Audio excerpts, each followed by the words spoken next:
ओम शांति 27/2/2021। मिठे बच्चे, बाबा आसीछंती तुम मानकु रावण राज्यरु मुक्त करी सद्गति देबा पाई, नरकवासी मानकु स्वर्गवासी करिबा पाई आसीछंती। प्रश्न, बाबा तुमे भारतवासी पिला मानकु केउ कथा स्मरण कराई देउछंती? उत्तर, हे भारतवासी पिला माने, तुमे माने स्वर्गवासी थिलो। आज 5000 वर्ष पूर्व भारत स्वर्ग थिला, हीरालीला खचित सुनार महल थिला। तुमे माने सारा विश्वर मालिक थिलो, पृथ्वी आकाश सबकिछि तुमर थिला। भारत शिव बाबांक द्वारा स्थापना करा जाइथिबा शिवालय थिला, जेउठारे पवित्रता थिला। एबे भारत पुनर्बार सही बड़ी हेबाकू जाउछि। गीत नयनहीन को राह दिखाओ प्रभु। ओम शांति। मीठा मीठा रुहानी पिला माने अर्थात आत्मा माने एही गीत सुनिले। एक कथा किए कहिले? आत्मा मानकर पिता परमात्मा कहिले। तेबे आत्मिक पितांका आत्मिक संतान माने कहउछंती, हे बाबा तांको ईश्वर मध्य कुहा जाउछि एवं पिता मध्य कुहा जाउछि। केउ पिता? परम पिता, कारण पिता तो दुई जण अछंती, जणे लौकिक अन्य जणे पारलौकिक। लौकिक पितांकर संतान माने पारलौकिक पितांकु डाकुछंती, हे बाबा। अच्छा, से बाबांकर नाम कौन? शिव। से तो निराकार रूप में पूजा हेउछंती, तांकु कुहा जाए सुप्रीम फादर अर्थात परम पिता। लौकिक पितांकु सुप्रीम कुहा जिवो नाही। सर्वोच्च तथा समस्त आत्मा मानकर पिता केवल जणे ही अटंती। समस्त जीवात्मा माने सही पिता को स्मरण करुछंती, किंतु आत्मा माने एही कथा को भूली जाइछंती जे आमर पिता किए। डाकुछंती, हे ईश्वर पिता, मु नयनहीन, मते नयन दियो, तेबे मु निजर पिता को अर्थात आपण को चिन्हि पारिबी। आमको भक्ति मार्गर धक्का खाइबारु मुक्त कर। सद्गति पाइबा पाई, तृतीय नेत्र प्राप्त करिबा पाई, बाबांक सहित मिसिया पाई डाकुछंती। काहेकि ना बाबा ही कल्प कल्प आसी भारत को स्वर्ग करुछंती। एबे तो कलिजुग, कलिजुग परे पुणी सत्यजुग आसीबो। वर्तमान पुरुषोत्तम संगम जुग। बेहदर बाबा आसी जो माने पतित भ्रष्टाचारी होई जाइछंती सेमानंको पुरुषोत्तम करुछंती। एही लक्ष्मी नारायण पुरुषोत्तम थिले एवं एही भारत रे ही थिले। एठारे लक्ष्मी नारायणकर राजवंश राजत्व थिला। आज 5000 वर्ष पूर्वे सत्यजुगरे श्री लक्ष्मी श्री नारायण का राज्य थिला। एकथा बाबा पिला मानको स्मरण कराई देउछंती। तुमे भारतवासी माने आज 5000 वर्ष पूर्वरु स्वर्गवासी थिला। एबे तो समस्त नरकवासी अटंती। आज 5000 वर्ष पूर्व भारत स्वर्ग थिला, हीरा सुनार महल थिला। भारतर बहुत महिमा थिला। एबे तो किछि भी नहीं। से समय अन्य कौनसी धर्म नथिला, केवल सूर्यवंशी माने ही थिले। चंद्रवंशी मध्य परे आसी थांती। बाबा बुझाउछंती, तुमे माने सूर्यवंशी राज परिवार थिलो। आज पर्यंत मध्य सेही लक्ष्मी नारायण का मंदिर तैयारी करि चलिछंती। किंतु लक्ष्मी नारायण का राज्य केबे थिला, से माने किपर राज्य पाइथिले, एकथा केही जानि नाहंती। पूजा करुछंती किंतु किछि भी जानि नाहंती। तेणु एहाको अंधविश्वास बोली कुहा जीवन ना। शिवंकर लक्ष्मी नारायण पूजा करुछंती, किंतु से एमानंकर जीवन कहानी को जानि नाहंती। एबे भारतवासी निजे कहउछंती, आमे समस्ते पतित अटु। तेणु हे पतित पावन बाबा, आमको पावन करिबा पई एठाको आस। एठाको आसे आमको दुखरु एवं एही रावण राज्यरु मुक्त कर। तेणु बाबा ही आसे समस्तंको मुक्ति करुछंती। पिला माने जानिछंती वास्तव में सत्यजुगरे गोटे राज्य थिला। बापूजी मध्य कहूथिले आमको पुनर्बार राम राज्य दरकार।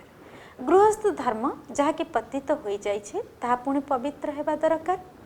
आमे स्वर्गवासी हेबाको चाहुछु। तेबे नरकवासी मानकर अवस्था कौन ताहा तो तुमे देखुछ। एहाको कुहा जाउछि नरक बा आसुरी दुनिया। ए भारत दिने दैवी दुनिया थिला। बाबा एबे आसी बुझाउछंती तुमे मैंने 84 जन्म नहीं नुहे कि 84 लक्ष जन्म। बाबा बुझाउछंती तुमे मैंने प्रकृत रे शांतिधामर निवासी अट, एठाकू पाठ करने आसीछ। तुमे मैंने एबे 84 जन्म पाठ कर सारी, पुनर्जन्म तो निश्चित नेबाकू पड़िबो ना। तेबे सबु आत्मा मानक 84 जन्म पुनर्बार नेबाकू पड़ी थाए। एबे बेहदर वर्षा देवाई बेहदर बाबा आसीचंती। बाबा तुमे अर्थात संतान मानक सहित कथबार्ता करुछंती। अन्य सत्संग मानकरे मनुष्य मनुष्य को भक्ति मार्गर कथा सुनाई थांती। भारत जेतेबेले स्वर्ग थिला सेतेबेले केही जणे भी पतित नथिले, वर्तमान तो जणे भी केही पवित्र नुहंती। यह तो पतित दुनिया गीतारे कृष्ण भगवान बाज लिखि देइछंती। वास्तव में सी तो गीता शुणाई नाहंती। भारतवासी निजर धर्मशास्त्र को जानी नाहंती, कारण से माने निजर धर्म को ही भूली जाइछंती। हिंदू कौन सी धर्म नुहे, धर्म तो मुख्यतः चारोटी। प्रथम है आदि सनातन देवी देवता धर्म। सूर्यवंशी चंद्रवंशी उभय को मिसाई कहुच्छी देवी देवता धर्मर डिटिजिम।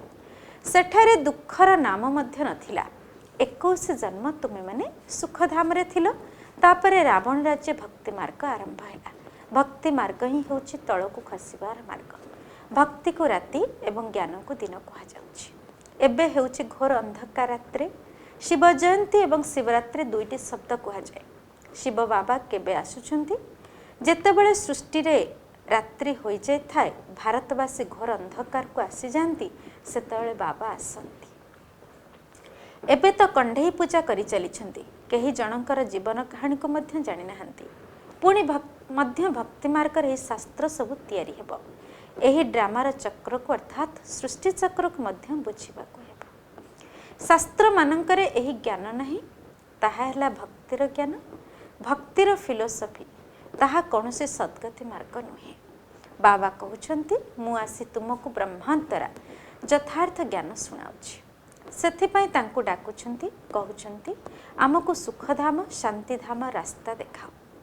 बाबा कहउछंती आज ठारू 5000 वर्ष पूर्वरु सुखधाम थिला, जेउठी तुमे सारा विश्व पर राज्य करुथिला। सेतेबेले सूर्यवंशी कुल राज्य थिला, बाकी सबु आत्मा माने शांतिधाम रे थिले।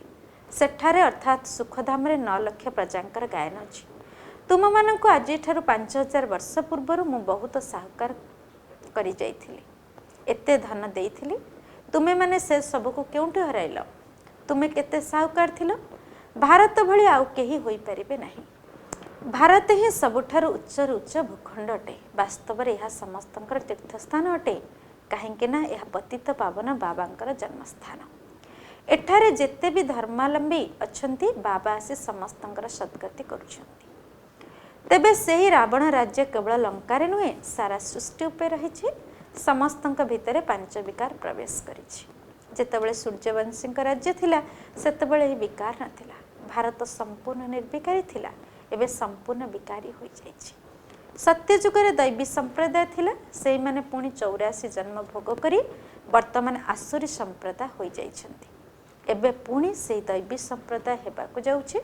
भारत बहुत साहूकार थिला, एबे गरीब हो जाइछि, सेथिपाई भिक मागुछि, अर्थात समस्तंक ठारू सहयोग नेउछि। बाबा कहउछंती तुमे माने केते साहूकार थिलो, तुम माननको जो सुख मिली ता काहाको भी मिल पारिबो नाही। तुमे माने सारा विश्वर मालिक थिलो, पृथ्वी आकाश सबकिछि तुमर थिला। बाबा एबे से सब कथार स्मरण कराई देउछंती। भारत शिव बाबांक द्वारा स्थापना होइथिबा शिवालय थिला, सेठारे पवित्रता थिला। सेही नुआ दुनियार देवी देवता माने राज्य करुथिले। भारतवासी एकथा मध्य जानि नाहंती जे राधा कृष्णଙ୍କ भितरे कौन संबंध थिला। 2 जण अलग अलग राजधानी रे थिले, पुणी स्वयंवर पर लक्ष्मी नारायण हेले। एही ज्ञान कौनसी मनुष्य मानक निकट नाही। परमपिता परमात्मा ही ज्ञानर सागर अटंती। से ही तुमको एही ज्ञानर एही आत्मिक ज्ञान देउछंती, एवं एही आध्यात्मिक ज्ञान एकमात्र बाबा ही दे पारिबे। एबे बाबा कहउछंती पिला माने आत्म अभिमानी हुआ। मु तुमरा परमपिता परमात्मा शिव, मोते मने पका। यही जोग बल द्वारा ही तुम्हें माने सत्व प्रधान हो पार। तुमे मैंने एठाकू पतितरु पावन बा मनुष्यरु देवता हेबापी ही आसुछ। वर्तमान यह होछि रावण राज्य। भक्ति मार्गरु ही रावणर राज्य आरंभ हुए। रावण कौन सी गोटे सीता को चोरी कर नथिला। तुमे सब भक्ति करुथिबा भक्त जे कि रावणर पंजरा भितर अछ। वर्तमान सारा सृष्टि पांच विकार रूपी रावणर कारागार मध्य अछि। समस्त ही शोकबाटिका भितर दुखी हो जाइछन्ति। बाबा आसी सेथिरु समस्त को मुक्त करुछन्ति। एबे बाबा पुनर्बार स्वर्ग रचना करुछन्ति। एपरि नुहे जे वर्तमान जो मानक पाखरे धन बहुत अच्छे से माने स्वर्ग रे अछन्ति ना, वर्तमान दुनिया ही नरक अटे। एठारे समस्ते पतित, सेथिपाई गंगारे जाई स्नान करुछन्ति। भाबुछन्ति गंगा पतित पावनी अटे। वास्तव रे पावन तो केही हेउ नाहंती। पतित पावन तो एकमात्र बाबा को ही कुहा जाउछि, नुहे कि नदी मानंको। एसबु हेला भक्ति मार्गर कथा। वर्तमान ही बाबा आसी एही सब कथा बुझाउछन्ति। एबे तुमे एक कथा तो जानुछ जे जणे हेले लौकिक पिता एवं अन्य जणे हेले प्रजापिता ब्रह्मा। अलौकिक पिता ब्रह्मा एवं पारलौकिक पिता हेले शिव। तेबे तीन जण पिता हेले ना शिव बाबा प्रजापिता ब्रह्मा द्वारा ब्राह्मण धर्मर स्थापना करुछन्ति। ब्राह्मण मानकु देवता करिया पई राजयोगर शिक्षा देउछन्ति। प्रति कल्परे थरे आसी बाबा प्रजापिता ब्रह्मा माध्यम रे आत्मा मानकु राजयोगर शिक्षा देउछन्ति। तेबे आत्मा माने ही पुनर्जन्म नै थांती एवं आत्मा ही कहि थाए मु गोटे शर छाड़ी आउ गोटे शर नेउछि। एबे बाबा कहउछन्ति निजको आत्मा भावी मते मने पकाओ, तेबे तुमे पवित्र होइछ। कौन से देहधारी को मने पकाओ नहीं। वर्तमान यही मृत्यु लोकर शेष समय, जो समय अमर लोकर स्थापना मध्य होउछि। बाकी अनेक धर्म समाप्त होइछ। सत्य जुगरे केवल गोटे ही देवता धर्म थिला। पुणी त्रेता जुगरे चंद्रवंशी राम सीतांकर राज्य। मु तुम मानकु सारा चक्र इतिहास मने पकाई देउछि। शांतिधाम सुखधाम स्थापना बाबा ही करुछन्ति। मनुष्य को केबे भी सद्गति करि परिबे नाही। सेमाने समस्त हेले भक्ति मार्गर गुरु। भक्ति मार्गरे मनुष्य माने अनेक प्रकार चित्र अर्थात मूर्ति तैयारी करी तांको पूजा करंती। पुणी कहंती बुड़ीजा बुड़ीजा। बहुत पूजा करी थांती, खुआंती पियांती, किंतु वास्तव रे खाई थांती ब्राह्मण अर्थात पूजक माने। एहांको ही कुहा जाए कंढेई पूजा। दुनिया रे केते अंधविश्वास रही। तेबे एमानकु किए बुझाइब। बाबा कहउछन्ति तुमे माने हेले ईश्वरीय संतान। तुमे माने एबे बाबांक ठारू राजयोगर शिक्षा ग्रहण करुछ। एबे तो राजधानी रो स्थापना हेउछि, तेणु प्रजा तो बहुत हेबे। कोटिकरे केही जणे राजा होई थाए। सत्य जुग को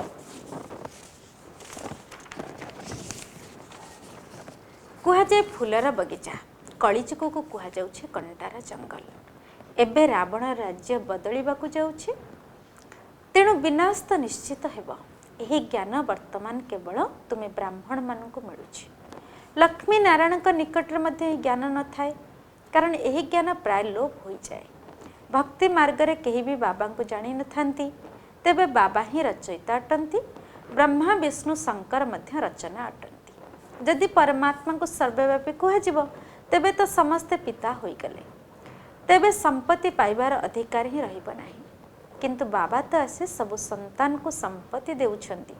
समस्तंकर सद्गति दाता एकमात्र बाबा ही अटंती। बाबा एक कथा मध्य बुझाउछंती जे 84 जन्म से माने नेउछंती जो माने प्रथम सत्य जुग आसुछंती। ख्रिस्टियन मानकर जन्म केते होइथिबो? अति बेसी रे 40 जन्म होइथिबो। एही बळी हिसाब करा जाउछि। भगवान को खोजिया पई केते धक्का खाउछंती, एणे तेणे खोजी बुलुछंती। एबे तुमे माने आउ धक्का खाइब नाही। तुमको केवल जणे बाबा को ही स्मरण करबा को हेबो। एहा हेउछि जोगर यात्रा। एहा हेउछि पतित पावन ईश्वर पितांकर विश्वविद्यालय। तुमर आत्मा एबे पाठ पढुछि। साधु सन्थ माने कहि देउछंती आत्मा निर्लेप। अरे आत्मा को तो कर्म अनुसार परवर्ती जन्म नेबा पई पड़ी थाए। आत्मा ही भल मंद कर्म करि थाए। एबे तुमर कर्म विकर्म होई जाउछि। सत्य जुगरे कर्म अकर्म होई थाए। सेठारे विकर्म हुए नहीं, कारण ताहा पुण्य आत्मा मानकर दुनिया सबू बुझिबा एवं बुझाइबार कथा। अच्छा, धारणा पाई मुख्य सारांश। 1 नंबर, कंटार फूल होई फूलर बगीचा अर्थात सत्यजुग स्थापन करिबार सेवा करने को हेब। कौनसी प्रकार खराब कर्म करबा नहीं। 2 नंबर, जो आत्मिक ज्ञान बाबा ठारू शुणिछ ताकू समस्त को शुणाइबा को हेब। आत्म अभिमानी हेबार मेहनत करने को हेब। एकमात्र बाबा को ही मने पकाइबा को हेब, कौनसी देहधारी को नुहे। वरदान, निजर राजकीय कुलर स्मृति द्वारा सर्वदा उच्च स्थिति रहुथिबा गुणमूरत हुआ। जो माने राजकीय कुलर आत्मा से माने केबे भी माटी उपरे पाद रखती नहीं। एठारे देह अभिमान ही माटी सदृश अटे, तेणु एथिरे तलको आस नहीं, अर्थात यही माटी ठारू दूरे रुह। सर्वदा ही स्मृति रहू जेमि उच्चरु उच्च बाबांकर राजकीय परिवार तथा उच्च स्थिति संपन्न संतान, तेबे तुमर दृष्टि तलको जीव नहीं। सर्वदा निजको दिव्य गुणर मूर्ति रूपरे देखिबा सहित उच्च स्थिति रे स्थित रुह। निजर दोष दुर्बलता गुड़ी को देखिबा सहित से गुड़ी को समाप्त करि चलो, किंतु बारंबार तार चिंतन कर नहीं, नचेत ताहा परिवर्तन हेब नहीं। स्लोगान, राजकीय संस्कार युक्त सेही मानकु कुहाजिब जो मान निजर हर्षित मुख चेहरा द्वारा पवित्रता रूपी राजकीयतार अनुभव कराई था। अच्छा, ओम शांति।